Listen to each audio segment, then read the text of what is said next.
Hello and welcome, everyone. Thank you for joining us today. My name is Lori London. I'm a marketing manager here at Hyperproof, and I'll be getting us started.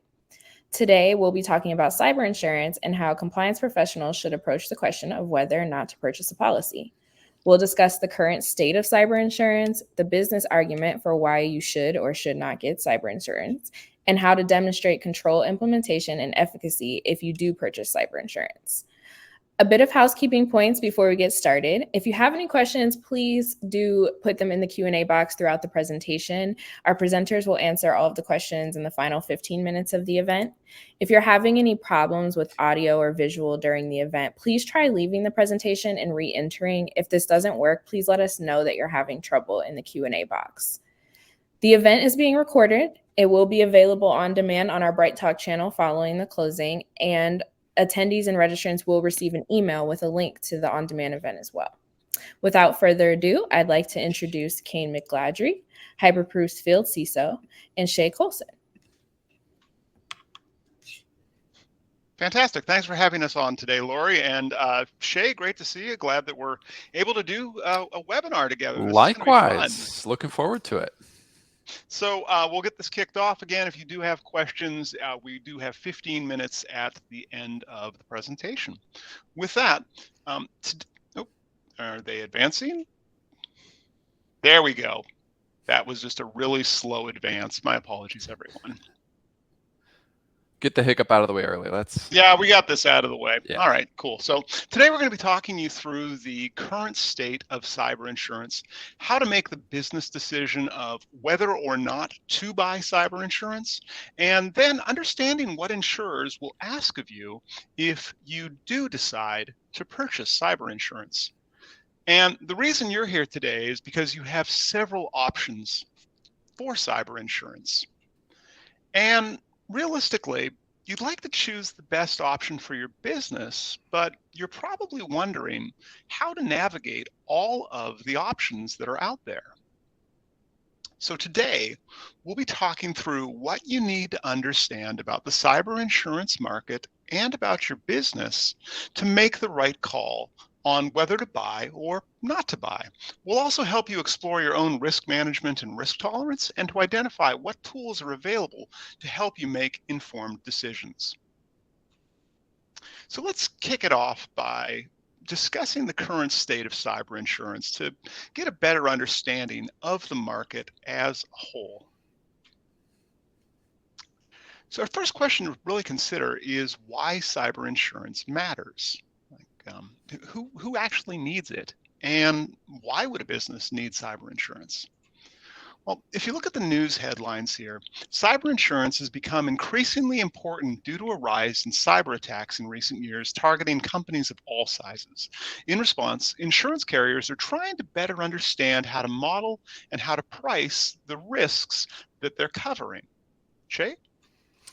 Yeah, I think the other piece in terms of just navigating this threat landscape is that it also can propel you forward as an organization. And I think the most common place that you run into this is when you're selling to large clients, enterprise clients. Oftentimes, or almost every time, there will be a clause in that purchasing contract that requires you to carry cyber insurance. And it may seem like just a flow down from these large customers, but it can be a showstopper if you don't have this policy in place. So not only are we looking to manage risk, but we can also be looking to drive some sales enablement through this process as well. And that sounds like, Shay, something you don't want to find out on the day that the contract has been put on the chief counsel's desk that they need you to have cyber insurance, right? That's right. I think one of the things we'll get to in this presentation is that the journey to procurement, should that be the path for you, is not a particularly quick one, and it can be a little bit arduous. So again, there's a bit of anticipation or pre-work that's required here. And it's not just the sales enablement piece that's driving this. Right. You're also seeing from a regulatory perspective here on the next slide, some not only encouragement, but also safe harbor laws that are working to bring together both security frameworks like the NIST CSF and others, as well as insurance as ways to demonstrate maturity. So Utah and Ohio are enacting these at the state level. There's also been activity around some safe harbor movements in the HIPAA space. And then the other thing is we see the National Association of Insurance Commissioners themselves pushing a model data insurance law through many state legislatures that continues to drive insurance as a tool that is being put on the books in various places and in various ways. So all of these to say it crops up in the fine print, and it's not something that you can just slip in at the last minute. There is more to it, and that's what we're going to try and help you navigate today. Yeah, and something else, Iowa just recently also adopted a safe harbor rule. I was thinking of that when I was talking to Tom from Drafting Compliance yesterday. So there is a motion to adopt these safe harbor rules that really do encourage the adoption of cybersecurity frameworks and provide some coverage. Yeah. Now, I think the other thing as we kind of look at the broader piece is that the market is changing. And not only is it changing significantly, but it's also changing quite rapidly. I think we've seen some volatility in this space, and it's worth understanding that at the start of our journey here. I think the biggest piece around this is for us as consumers of cyber insurance on the premium side, right? We have to look at the cost associated with this. And so a couple of things that we are seeing trend wise, certainly we are seeing a rise in premiums. And this rise is not insignificant, and it is very consistent quarter over quarter. There was a time, and it seems like a long time ago, Kane, but it really wasn't, where you could get a decently robust amount of coverage, a decent policy for relatively low money and relatively low effort. And this was only 5 or 7 years ago. It seemed like everybody was writing their cyber policies, and you could just spend 20K or 50K and be done with the whole thing to the tune of many millions of dollars. Those days are long since behind us. And so not only are we seeing the premiums be driven up, but we're also seeing coverages be reconfigured to help balance some of those things for the insurance companies. And at the same time, we're seeing a couple of other dynamics that make this market volatile. Again, not necessarily bad, but dynamic. And that would be certainly the increase in threat actors and ransomware volume, but also some new entrants into this market. And so all of this is something to be aware of as we consider this. What quote you get today, what coverage you see today may not be there for you if you decide this is an effort for Q4 or this is an effort for 2024. And those are things to be aware of. Although, again, we're seeing some moderation in this price increase. I don't know that we're going to see prices drop at all, given how many ransomware events we are seeing in the scale. You know, Kane, when I see the MOVEit data impacts continue to dribble out, I can't help but imagine that that's going to do something to this cyber insurance market. I think you and I both know what that something is. It's probably going to drive up coverage costs. And just as a point of interest, I was talking to a friend of mine who's a CISO at a what I say he does, it's a media company, we'll say. And after their premium and after their deductible, for them to invoke their cyber insurance policy, it's $500,000, right? Right there, $500,000 just to get their foot in the door to light up incident response and to light up, you know, the insurance company helping them set up media relations and a call center and everything else. It is a comprehensive policy that they're offered, but it's also tremendously expensive for them. And by comparison, in prior years, he told me it was like, you know, about $250. And go back 4 or 5 years, it was maybe $100K total to light up almost the same coverage and the same policy. So in that 5 years, we've seen like a 5-fold increase in costs. Yeah. And I'm sure they haven't seen a 5-fold increase in revenues in that same year, your friend's company, right? I don't think that they have. I'll have to ask him if I see him at Black Hat, but I don't think they've seen a 5-fold increase. Yeah. So what's driving some of these dynamic changes on both the pricing and the market, Kane? Well, something else to keep in mind here is cyber insurance is really new. And I hate to say it, this is a diminishingly small area of the insurance business. Actually, it's the smallest line of business insurance compared to the rest of the types of insurance. Now, it might feel really big and really important when you're shopping for it or when you're renewing for it. But, you know, if you read the news, it sounds like, wow, this is actually a massive market. It's tiny. It is realistically a very small market. And if you go back 10 years, very few companies would have had cyber insurance. Whereas today, we're seeing companies getting denied coverage from their existing cyber insurance policy, and that's making the news headlines. Mhm. The other consideration here is cyber insurance is really unlike other types of insurance because there's an economy involved. Actuaries have tables that show how often I don't know, a type of fire is going to happen, and there's only a finite number of types of fire out there. So insurance carriers can price that pretty easily. Threat actors, by comparison, whether they're criminals or whether they're state sponsored, they're continuously working to innovate new cyber attacks, which makes pricing of cyber insurance considerably more dynamic. And I want to give a few examples here for context. Lloyd's, they're a marketplace where roughly 75 syndicates of underwriters congregate to provide insurance coverage for businesses, organizations, and individuals. This year, they've added a requirement that insurer groups must add clauses to their cyber policies excluding state-backed hacks that severely affect a target nation's infrastructure. Now, there were a lot of bad hot takes out there earlier this year.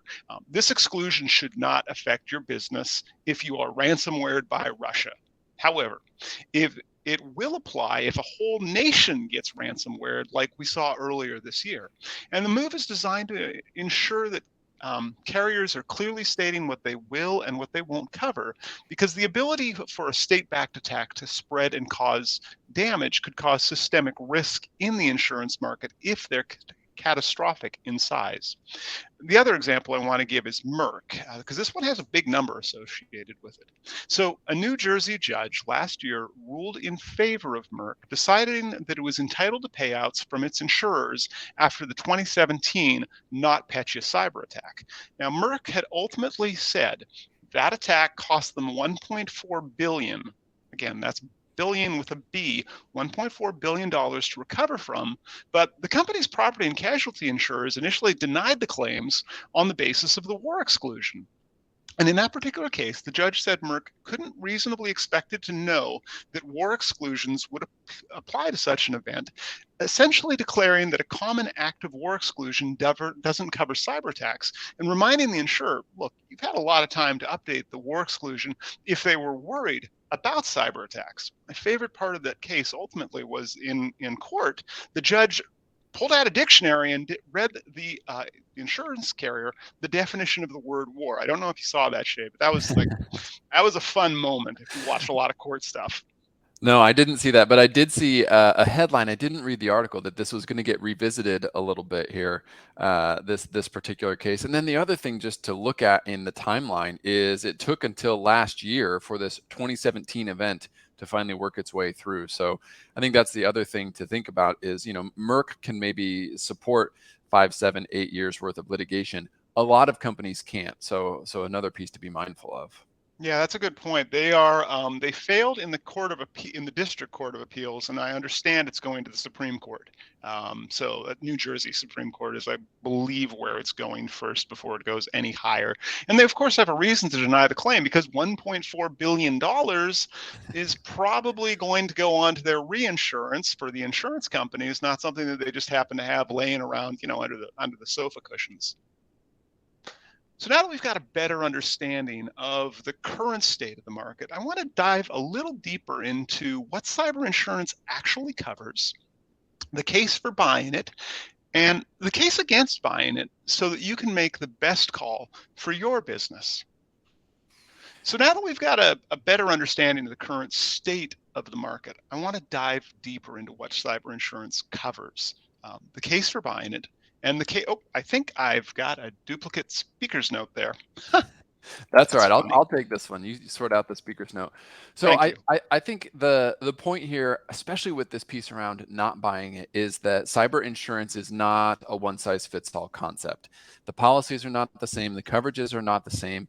And as a result, the prices are not the same and neither are the outcomes. But that's okay, because like a lot of security efforts, it starts with this position of self-examination and understanding your own posture, and then thinking about the risk you're trying to, in this case, transfer with insurance as the mechanism as you consider that price.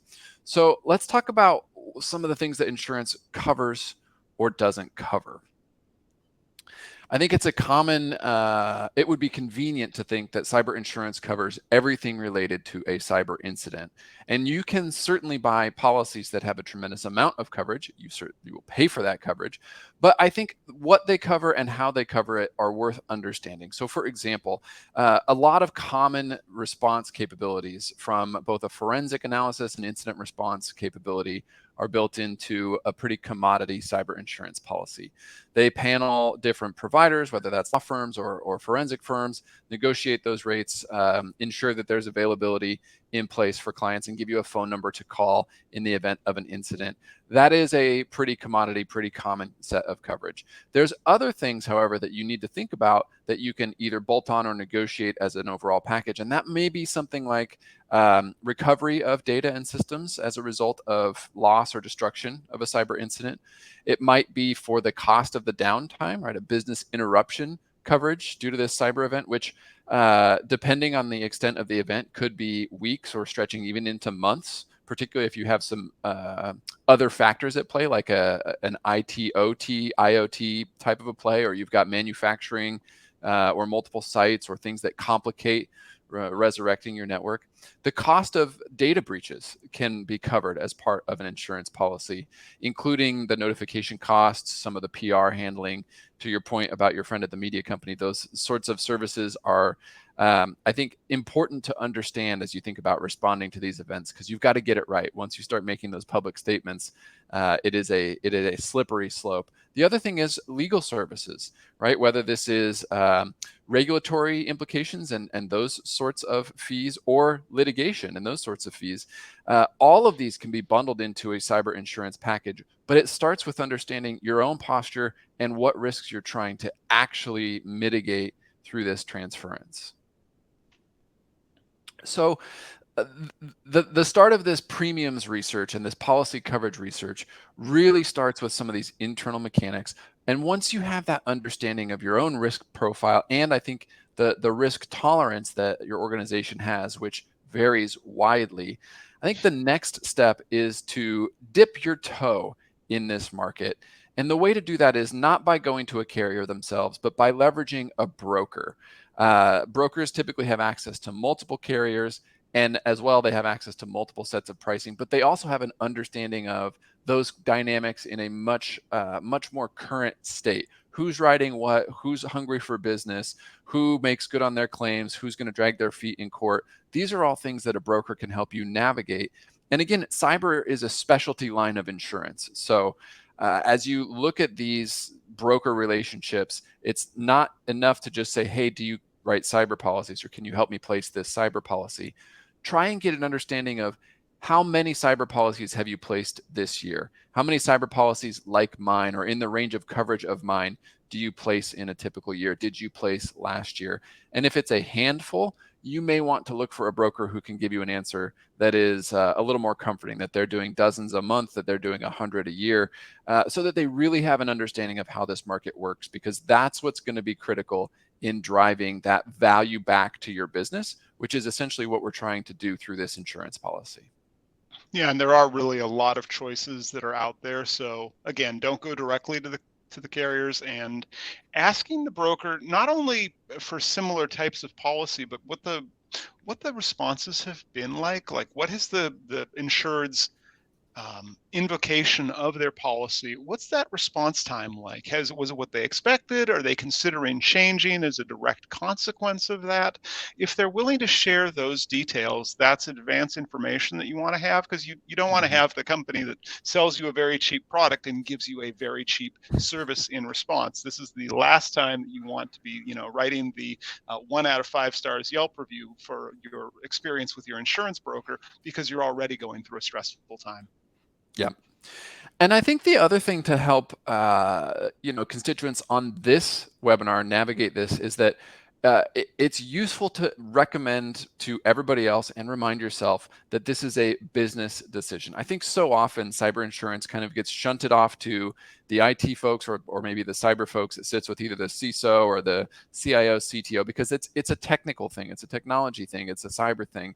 And certainly it is a cyber thing. It is a technology thing. but what we're doing here is trying to mitigate risk to the business. And so getting other leadership folks involved, whether that's kind of the CEO, CFO, COO level, I think that's always a plus. But also those risk functions that are inherent in your organization, whether that ultimately lives with a chief risk officer or maybe with the general counsel, or perhaps even with a risk committee at the board level. These are the sorts of things that really can help build both consensus and a thoughtful approach to procuring this, to pricing it. And then ultimately, if you need to invoke this policy, there aren't any surprises for those leadership folks because they were involved in the process. I think these are some of the areas where this process can get almost submarined before it starts. If it just gets pushed down to the CISO and put in that like back burner and you just take care of this, that's not helpful to the organization. I don't know if you've seen that happen, Kane, with your clients, but whenever I see it get kind of put in that little tiny box, I want to pull it back out and make it a group effort again. Yeah, I think the most effective examples I've seen where cybersecurity it's often treated as a cost center. It's very rarely historically been treated as a business enabler, is when the CISO has that inclusive conversation and it includes the sales team, right? Whoever's responsible for revenue or sales or renewals, because as we said at the top of this webinar, not having cyber insurance can actually lock companies out of competitive situations.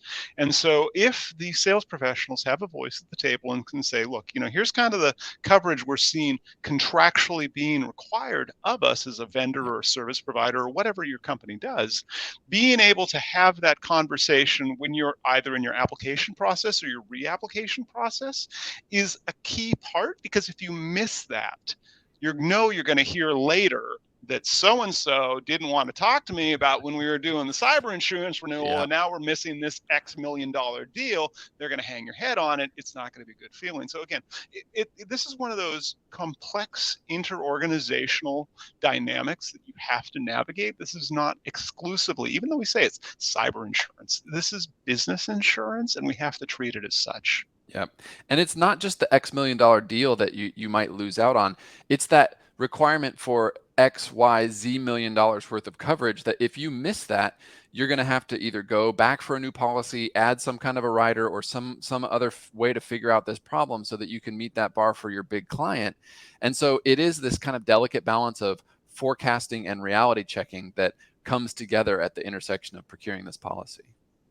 So we've given some context really for what cyber insurance is and what it doesn't cover. So I wanted us to talk through the case for purchasing cyber insurance. So the first advantage of cyber insurance is that it reduces the economic damages from an attack. That's to say that after you've paid your deductible and after your premium, like my friend's $500,000 just to make a phone call, it'll still be less expensive in many cases than having to pay out of pocket. Because some of the services like paying for incident response or setting up a call center to deal with inbound calls on a functionally no notice, that's really expensive if you're doing it at that last minute. Well, and it's also not a function that you typically have in-house, right? This is something that you're going to have to go out and procure, that you're going to be paying kind of emergency service rates for, just like when you call the plumber at midnight on a Saturday. It's the same kind of dynamic, and none of those things are fun. No, they're not. And just on that, I can think of many, like you, I probably get on more websites for MDR, XDR, or whatever the heck we're supposed to call managed detection and response services. And almost all of them have got the same red call to action button at the top of their screen with a phone number or a click here. Have you been breached? Click here, and we will charge you 4 times our normal rates, I'm sure, which is for them, it's a great profit center. But I think all of us would rather not have that life experience and try to explain away that bill. I thought you were going to tell a plumber story. No, I don't have any plumber stories actually that I can think of, other than why I've learned not to do my own. So a second benefit associated with cyber insurance is, we've said this already, it's a sales enablement tool. Large clients will frequently require your business to carry cyber insurance, and the time to go shopping for a cyber insurance policy isn't in the last 2 weeks of quarter. right? That is the absolute worst time to do pretty much anything new. When the sales team especially has a deal that hinges on a contractual obligation that your company has cyber insurance, you instead want to have that identified as a requirement early on. And that way you're on better footing when you're working with your insurance brokers because you know what you're asking for and what's at stake, as well as when you're pursuing potential customers. So to get a little more granular, if you pay your claim, it's not going to make your business whole, but it is going to take the sting out of it. Just consider if your organization had never known that you were breached, and then you have clear signaling at some future date that you are breached, having a phone number that you can call that'll hook you up with a professional breach coach is comforting. And that professional can help you prevent additional consequential problems caused by your own breach response. Now, it's not going to cover everything. And I would say it is essential to read your policies, or better yet, make friends with counsel and have them read your policies and explain them to you. But it will cover some of the lost time, a lot of the incident response, and then maybe some of the eviction and the cleanup efforts associated with that breach.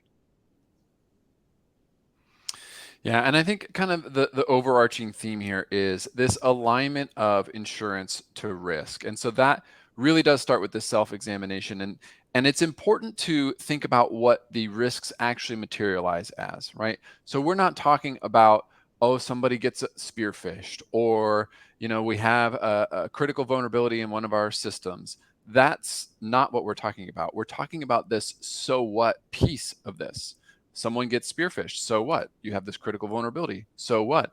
And those are the risks that you're trying to manage. Are you worried about downtime? Are you worried about losing sensitive customer data, regulated data sets? How much data? What would happen from a regulatory perspective, a litigatory perspective? What would happen from a downtime perspective? These are the things that you need to try and quantify, balanced with, and we'll get to this, I think, a little bit later, your control regime or your ability to respond and recover, and cover that gap with the insurance policy, right? So to Kane's point, it's going to take the sting out of it. It's going to accelerate some of your response and recovery functionality. This is not something where, your car gets totaled, you get a new check and you get a new car. That's not how this works. And so the sooner we can understand that and bake that into the decision process, the procurement process, the deployment process, and as we're going to talk about soon, the control process within your organization, that's how you can be thoughtful about using this tool to transfer some risk through an insurance policy. And I think the other thing, just for those of you who are at publicly traded companies who saw the recent SEC rules have come into effect, and October is going to be spicy season for disclosures. There's a clause in there around materiality associated with a given cyber event or a cyber incident or a cyber breach. I think those same calculations that we would be and are going to be expected to do around determining if this was material, you can take all of that work that you're already planning on doing of how you are going to assess materiality associated with the breach, and that can also inform what you're requesting for in terms of your cyber insurance based on what your risk tolerances are. I think the other piece around this new SEC rule, which again is for publicly traded companies here in the U.S., two pieces that I found interesting. One is that there is a equivalent for foreign registrants, so it's not just U.S.-based companies, but the 8K of materiality within 4 days of it becoming material, everyone's focused on that, and that will be spicy when that happens.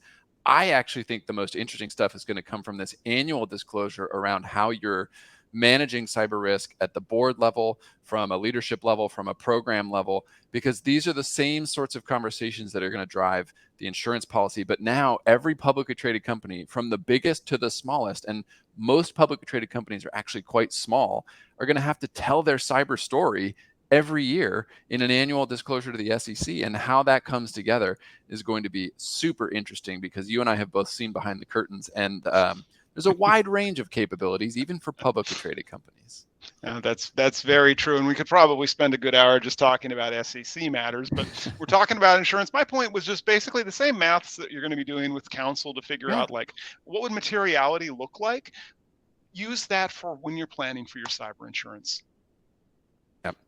And then I think the last piece to just really reiterate here is the help and the value that you will gain when you have to respond to an incident.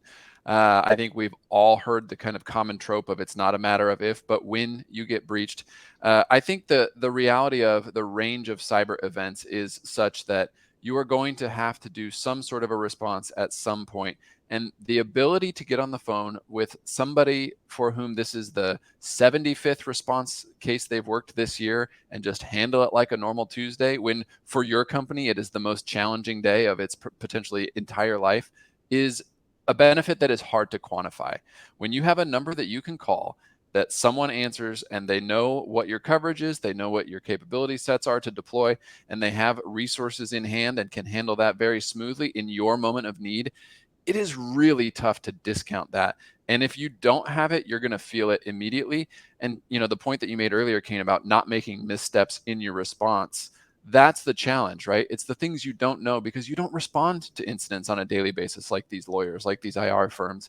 And so you might make missteps from a forensic perspective, from a data retention and prevention perspective, from a PR perspective in terms of disclosure that might lead to litigation or regulatory implications, right? There's just so many chances to get it wrong that having somebody who can come in and coach you on getting it right is critical. Yeah, and I think that it's essential to have this documented and agreed to in advance by the executive team. The thing that I think of most is an incident when I was at a former firm doing executive advisory. We had a CEO call our CEO, and they'd been friends for years. And, CEO number one was at a manufacturing company, and we were an executive advisory cybersecurity firm. And he called up at 6 a.m. on a Sunday morning because their manufacturing plant, their third shift, had said, hey, there's a note on the computer. And the note is on the computer was never the note you want to see that's been left on a computer. And they ended up being ransomware. They were offline and lost their ability to produce their primary products at that manufacturing facility for about a week. Right. And that was, they didn't have a plan for what are we going to do when we have to tell our customers that thing you wanted to have shipped to you, you're sorry, no. Like they were completely blindsided by this because they had not planned for that to be an incident, because they thought, well, we manufacture things, who's going to go and ransomware us? And so the consequential response for them, first of all, they were fairly geographically close to where some of our lead incident responders were stationed. It was possible to get boots on the proverbial ground there within a day, and then to really spend the next week trying to sort out getting things back from the backups, bringing the business back online. But that all sounds very technical. The part that they struggled with, I'd say the most, was the internal employee communications as well as the external media communications, so that they could effectively tell their staff, like, look, if the media come to you and say, what's happening at your manufacturing plant, why is everybody hanging around outside the gates, that you say, well, you should go talk to the corporate PR person, don't talk to me, or something analogous. That was not in their playbook at all as well. And I think these are those nuanced bits that when we, as those of us who maybe are a CISSP, or maybe you're a CISO, or maybe you've got a very deep technical background, you don't think about the human parts associated with incident response, about all of those moving piece parts. Having cyber insurance policy, again, with a bridge coach who's gone to this rodeo multiple times, possibly in the same week, I think that really does make a material difference in terms of outcomes. Yeah, and those little nuanced details are lurking at every corner. I think the other one that's worth just talking through as an example is paying a ransom post ransomware. Regardless of kind of the politics of paying the ransom, the mechanics of doing that can be surprisingly complicated. Between negotiating with the threat actors, there are entire companies where all they do is negotiate ransoms with threat actors, to checking the OFAC sanctions list to make sure you're not paying a covered entity, and thus invoking some sort of Treasury Department wrath, which nobody wants, right, as a company or as an individual.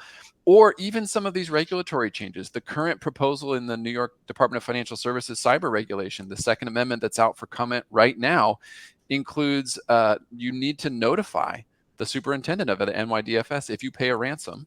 and within, I believe it's 24 hours of paying, and then within 30 days, provide a written justification of why you paid, and with some mechanics on things that you looked at during this process, including alternatives, right? So you kind of have to show your work of, well, it would have cost us this much to recover, or we were down for this long, and here's the financial calculus around this. All of these are mechanics that can create follow-on challenges for a company who is least prepared to handle them, because you're trying to get your infrastructure back up and running, or you can navigate them smoothly with someone who knows how to do that. So I think that there's some real pluses to procuring cyber insurance and leveraging these tools. And if you decide not to, which we're gonna talk about here next, if you want to self-insure, that's absolutely a viable choice, so long as you understand the consequences of that choice. Yeah, and I hope that if nothing else, at this point, you're hearing that this is a business decision. This is not a technical decision. Shay, at the top earlier, you said this isn't about some CVE or some vulnerability or some, ransomware, some spear phishing attack. This is about the why and the who cares, not necessarily about what causes it. We're looking at the consequences, those risks that if they become problems that we want to avoid, or at least to mitigate the effects of. So now we've covered some of the reasons why you might consider cyber insurance. I want to flip it and talk about some of the reasons that you might not choose to buy cyber insurance. So the first issue is the notion that the price you're going to pay is going to go up, and it's going to continue to go up for the foreseeable future. And what you're getting for that price, the value, it's going to go down. It can also be difficult to make a successful claim. Often, after there's breach cleanup, there's a whole second effort on the part of the insurer to determine if all the controls you claimed were operating were, in fact, operating. Because insurers aren't charities. They will look for reasons to deny or to limit your coverage. And those efforts, they can take time away from your regular staff's responsibilities. For example, if you say that you have multi-factor authentication on all of your administrators' devices, they are going to come around. The insurer, after the breach, they're going to say, okay, prove it. Show us that that was operating continuously for the duration of this breach and continuously for the duration of your coverage. And if you can't produce that evidence that you were complying with that requirement from your insurer that you said you were doing, you can expect you're going to have a bad time. A second benefit, though, is it's possible to prove to yourself and your executives that you're mitigating those risks on your own, and at least those that are past the defined tolerance level. Any risks that still exceed your organizational risk tolerance, you can transfer those to insurance, or you can determine how much it would cost for your organization to effectively self-insure against it. But that assumes you can see how your controls are operating and burning down risks. And once you have that, that'll help with your decision-making process. We actually have customers using Hyperproof to evaluate their risks regularly, and that live view of risk informs which risks they're transferring to insurance. For small businesses and small enterprises, honestly, they could typically allocate their money towards buying and implementing tools and controls rather than buying insurance, because they simply can't survive the time that it takes them to recover, and they would have been better off spending the money on those controls that would have mitigated their top priority risks. I'm sure you've seen examples of that before, Shay. Yeah, I think this is really where that kind of business decision piece and the rubber meets the road. It's not uncommon to look at between deductible and policy premiums 500K like your friend, or potentially more. And for an enterprise who, like most, is limited in terms of their resources, particularly for cyber spend, that money can go a long way in terms of building resilience. And so this is really the challenge: is it understanding your risks, understanding the controls that are in place or not, and then looking at that spend and deciding, look, do I put this into my program or do I put this into a policy? That's why this is a hard decision. Definitely. And I would say that an automated compliance platform can help you to cut those costs by understanding, what your actual risks are real time. And you can do that by automatically collecting evidence of your control operation. If a control is working and it's effective, it's going to be reducing the linked risks, which means you don't necessarily need to transfer those risks to insurance. That means that your business can actually invest in other, more strategic areas rather than just, hey, here, insurance company, have a bag of money. So if you've decided to buy, what are insurance providers going to end up asking of you? And I want to start by talking about cyber insurance application, but also about reapplication, because this is not a one and done project. So I think for folks who have not purchased cyber insurance or have not been involved in the process, the thing to recognize is that this is frankly very similar to an audit or an annual compliance exercise. This isn't there isn't a personal corollary, right? You don't reevaluate your homeowner's insurance or your car insurance every year. It just rolls over and you carry on. That's not the case with cyber insurance. And so while it can be onerous, and I think a lot of folks, particularly in this kind of CISO seat, are salty about this process because it takes a significant amount of time and effort and resources, I like to see it as an opportunity to improve. And so what you are getting in this reapplication process is an updated view on what professional risk managers, i.e. the insurance companies and their underwriters, are looking at in terms of what really moves the needle to reduce risk.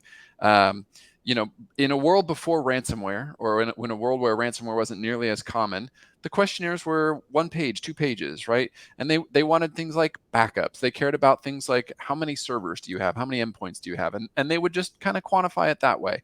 Now we're seeing, application and reapplication question sets that are 30, 40 pages, 300, 400 questions, and are incredibly detailed on your deployment status and mechanics for all of the controls that you would be thinking about, right?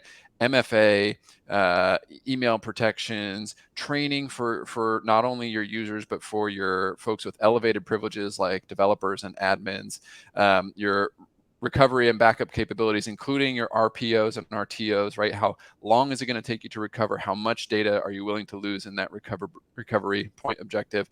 And so hopefully this is an exercise where you can do two things. One, measure yourself honestly against these new yardsticks, which change every year. But secondly, use it as a way to start a conversation to drive internal change. If you realize that you're coming up short on this reapplication, that can drive priorities for your team from a security perspective or risk management perspective, or it might drive budget conversations with the leadership team to say, look, we're not where we want to be in terms of not only procuring this policy, but actually defending against these risks. We need to get better, and here's how. And so I think the prep for this, and we covered this in this presentation, but it's worth emphasizing. It starts with a level of self-awareness. You know your systems, your data, your configurations, your control status, your risks better than anybody else, better than any insurer will, even after filling out 400 questions, right? And Yep. so not only do you know where those things are, but you know how well you can tell that story or not. You know how well you can produce evidence of it or not. And I think the common position for most of the folks that I work with, my hunch is you too, Kane, is that I've got a lot of this stuff in place, but I don't necessarily have the documentation. I would struggle to show that. And I think that is something where you can really start to make material improvements in a formal security program by going through this exercise. And turns out that's going to help you check boxes for the SEC if you're a publicly traded company. It's going to help you check boxes for New York DFS if you're regulated by them. There's a lot of ways that you can get better at showing your work here. And my hunch is, Kane, that's how you spend a lot of your time on a daily basis. Most definitely. And I think really that we can demonstrate to an insurer that your controls are in place prior to an event, much in the same way that we prepare for an audit. That's the way I'm starting to think of insurance now. We're really able to reuse that work, right? So HyperProof has got a live view of how your controls are operating, that you're collecting your evidence automatically through Hypersinks, and your control health is being measured automatically. That's something that if you can go to your insurer and say, look, here is all of our proof that we are doing the things that we say that we're doing in our policies and in our procedures, that might give you a better negotiating standpoint than getting the questionnaire and going, do we do that? Is that a thing people do? Should we do that? That's absolutely not the conversation you want to be having with your insurer. You want to go ready and prepared, much in the same way we'd go for if we were being examined by the FTC, or if we were going for an ISO or for a SOC 2 Type 2. All of this is tremendously similar work. And there's some good news here, right? If you are in a regulated industry, like we've said, You already needed that way to prove that you're compliant. And so a GRC tool can help you repurpose that compliance documentation, all that work you're already done, because insurers are going to ask you many of the same controls that you need to produce for your audit or for a cybersecurity maturity assessment. Think of this as a parallel process. A lot of the way that businesses have approached this in the past is to think that, being audited and applying for insurance are completely separate, unrelated events. They're not. They're really quite similar. And tools like Hyperproof can cut down on the amount of time you're spent doing evidence collection so you can prove to the insurer that your controls are being operated.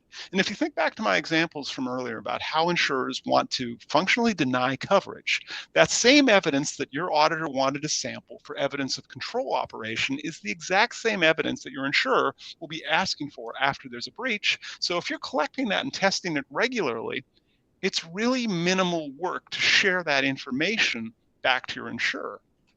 You should also be sure that you're ready for an audit functionally at any time, that your controls are in place and you can prove it, and that you've got the right people, processes, and technologies in place. I think for many of us, getting audited is going to be a regular occurrence, not just some annual occurrence, but it's going to be monthly or it's going to be more often. Yeah, and I think the other piece that this allows us to do from the security side is really build and test out your security narrative. So I think so often the emphasis comes down to controls. It comes down to these technical implementations, nuances and details that are very important, but that really do not resonate with boards, with decision makers, with big customers. And so balancing all of the things that you can do from a GRC platform perspective, from this kind of combination of audit and reinsurance or insurance applications, this building of your formal maturity with the story of how you are as an organization thinking about your risks, managing them, demonstrating them, and then also having this evidence to support it, but really investing in the narrative, right? The story. I think we leave this part out often at our own peril, because humans are natural storytellers, right? Story is what has kind of woven all of these experiences together. And in IT, particularly in cyber, we've really moved away from that, right? We're driving towards frameworks, we're driving towards controls, we're driving towards dashboards. Those are all useful tools, but without that story over the top, I think we're really missing an opportunity to demonstrate value, and also to find those areas where our story isn't as strong or isn't as resonant as we would want it to be. If we don't practice telling that story, we're never going to get that growth. And so that's, I think, the final opportunity as you zoom out from the control perspective back up to the fact that we're all, people trying to do a very difficult job in a very difficult landscape. The story can really be the cornerstone that helps us carry forward together. What are some of the ways that you've seen clients tell these stories, Kane? I just checked the clock. I want to take that question and see if we have time for it at the end, but I want to cover ways people could do this themselves, actually, because this might sound still kind of abstract, or like, well, where do I get started? How do I actually do this?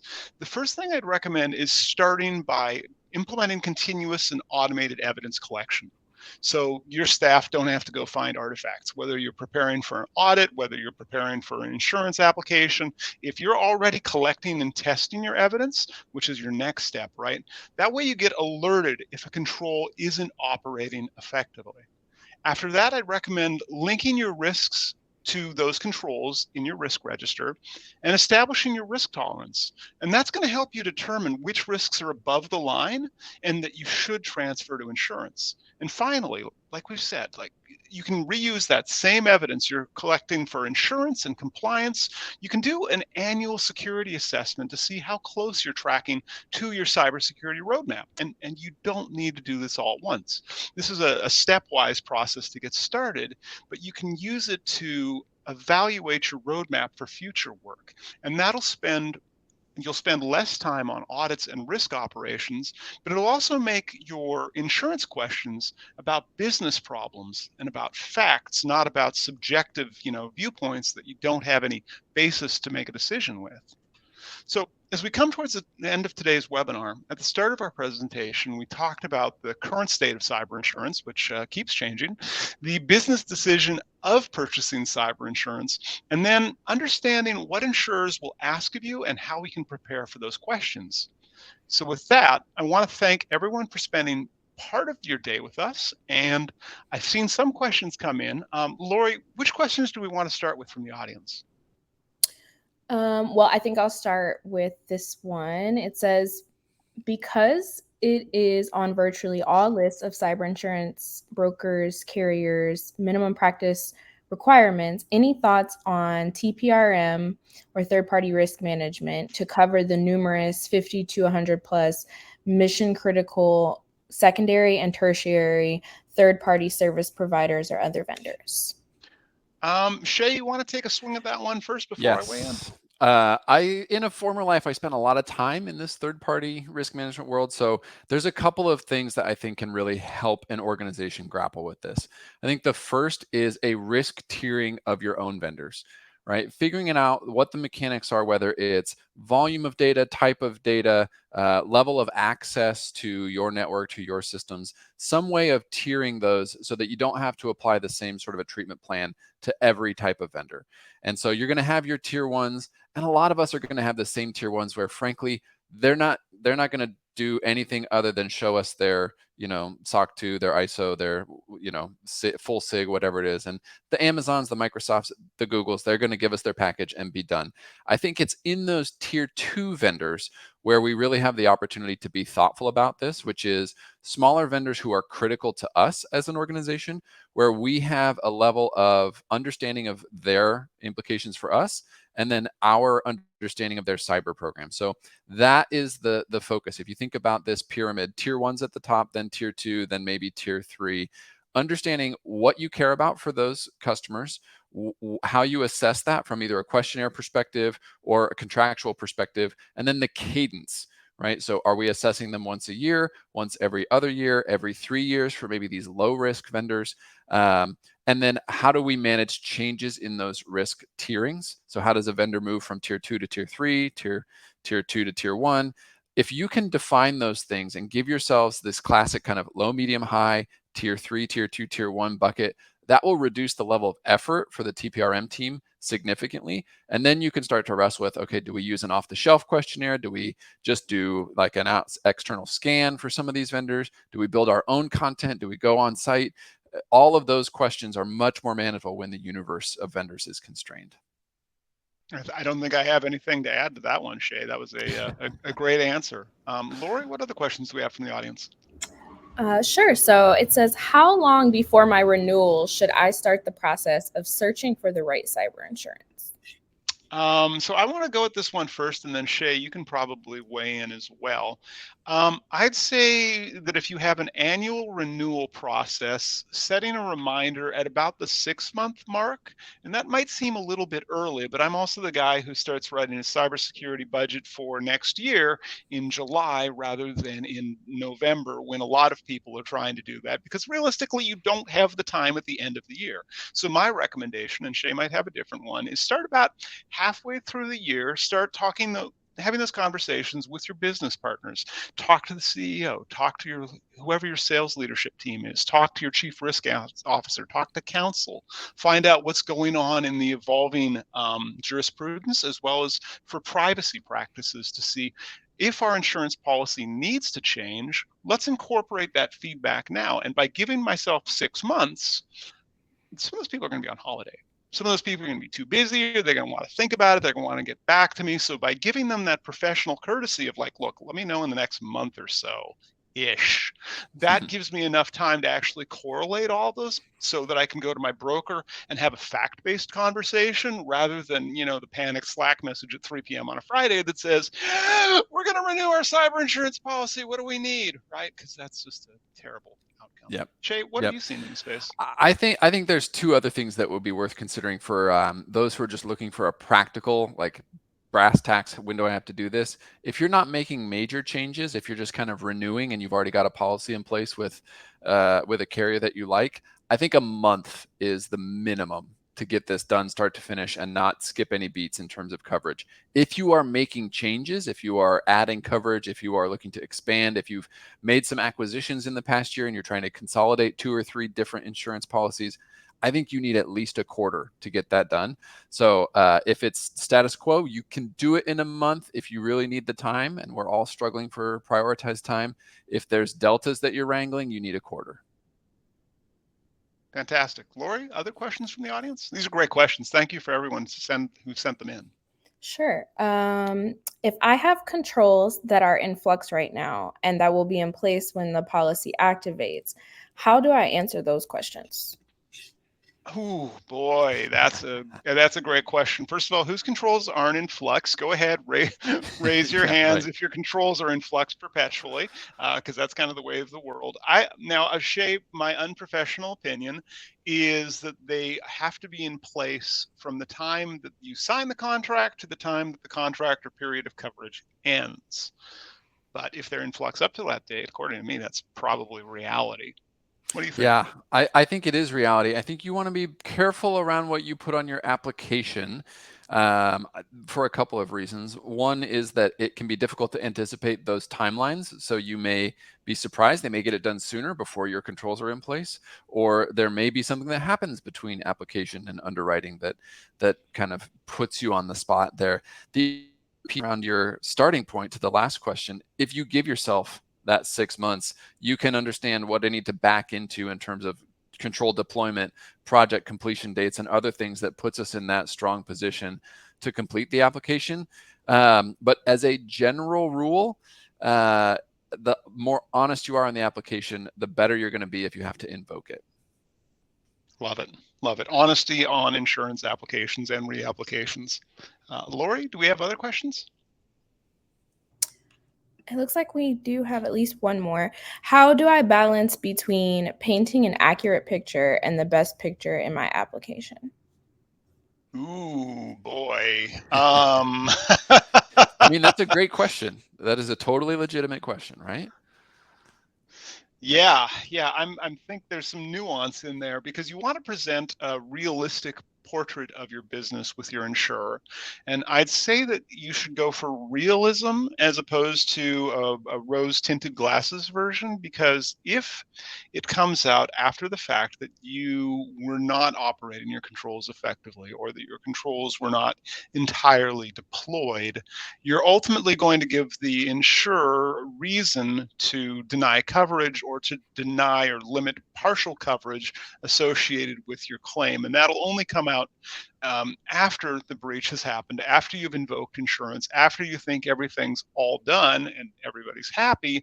That secondary investigation shows up from the insurer, or Goodness Help You counsel says, hey, we're going to do discovery, capital D. That is a guaranteed bad time. So I'd say be as realistic as you have at the time that you are doing your insurance. Shay, what have you seen in that space? Yeah, two things that I think are worth remembering. One, this is not an application to a profile on a dating site where you want to really kind of polish it up and aim for that aspirational presentation. This is a very different exercise. I have never heard cyber insurance compared to online dating. That is now a first, my friend. Here are Well two done. very strange worlds that we can weave together. But I think the key to this, the real opportunity is get the application from your broker. Then assess where you are honestly against those controls. You don't have to turn it back right away. If you're giving yourself this 6 months, or if you're giving yourself a quarter, and you can get a hold of that application, you can understand what's being measured and where you are on that, and then decide, look, can we get this done in the next 3-6 weeks? Is this something we want to put on the top of the stack because it's really our biggest gap from an application perspective, from a control perspective? You can take advantage of that time to put both an honest and accurate as well as best picture together. But as with all these things, it starts with knowing yourself, driving a business decision, and having enough time to manage that risk in a way that you're comfortable with before you choose to transfer it through insurance. And the other thing I'd say, realistically, when you get your questionnaire from your insurance broker, not from your carrier, but from your broker, I would use that almost as it's kind of an informal measurement of whether or not they know what they're talking about. And I say that because CISO shared with me an insurance application form they had received that they were struggling to fill out that included questions about their signature-based antivirus. And we both kind of looked at that and said, okay, look, the 1990s called and they really want this questionnaire because ain't nobody's got signature-based antivirus. And it had just enough of those questions like about tape backups and about their use of tape robots that made us think, you know what, you might want to just go find a different broker, or at least raise this to your broker's attention, because there's no way to accurately say, yeah, we've got our tape robot and it's up to date and we're rotating our tapes out to Iron Mountain or some facility, when they, the whole concept was foreign, and has been for some time. So use that as an opportunity to, if you need to go back to the insurance broker and say, why is this question here? How do I fill this out when this hasn't been a relevant technology? Or if it's not applicable to your business, and make sure you're not going to be penalized for saying, well, we don't do that because we have either a more modern control, or we have a compensating control, or a detective control to work around that perceived omission based on some form that probably hadn't been updated lately. I think with that also, we've hit time. Lori, do we have any last closing thoughts for this presentation? No, not that I can see. Fantastic. Well, with that, I want to thank everybody for attending. Shay, how would people find you on social media? I hear that's a thing these days. Yeah, LinkedIn is the place for me. That's about the only social I have time to spend on. So come find me on LinkedIn, or you can find me at coastalcyber.io. Fantastic. And I'm Kane from Hyperproof. You'll find me on LinkedIn, just Kane McGladdery, and hyperproof.io. With that, I want to thank the audience for spending an hour out of your time today. If you do have more questions, just send them to us via LinkedIn or drop us a note on email. And with that, thank you, everyone. Have a great rest of your day. Be well.